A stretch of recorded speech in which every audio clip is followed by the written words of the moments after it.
Ah, ang ganda ng buhangin. Isa sa mga gandang beach pala to sa Pangasinan. Mahirap lang puntahan kaya siguro bihira ko nakikita sa mga vlog. Pero sulit ang ano mo, pagod sa pagpunta. Tara, i-discover natin ang isa sa mga magandang beach dito sa Barangay Tupa, Agno, Pangasinan. Let's go!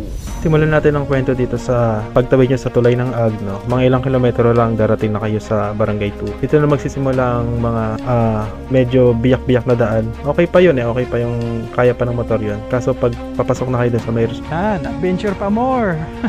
Adventure ba hanap mo? Pumunta na kayo dito sa Pangasinan. Ano ba to, Kat? Barangay Tupa. Mga 2 kilometro hanggang 3 kilometro talagang rough road siya. Medyo hirap yung scooter sa gantong sitwasyon ng kalsada. Pero kaya pa rin naman. Siguraduhin mo lang na maganda yung kondisyon ng yung gulong, shock, at syempre ng yung makina kasi talaga mapapasubo siya dito sa rough road na to. At ayun na nga, pagkatapos ng digmaan natin sa daan, parang pakiramdam ko parang wala nang katapusang rough road. Pagdating natin sa dagat ay napakaganda naman talaga. Napakalinaw ng tubig. Yung kulay ng buhangin is cream, hindi siya madark, hindi rin siya sobrang puti. Sakto na siya sa mata, ang ganda tingnan. Ang madalas kasi namin napupunta ang dagat is Batangas at Infanta. Yung mga gantong klase ng buhangin, makikita mo na siya kapag nag-island hopping kayo. Pero sa mismong beach resort, bihira yung ganito gandang buhangin. Dito pa lang sa mga resort dito sa Barangay Tupa, sulit na kayo eh. Hindi nyo na kailangan mag-island hopping pa.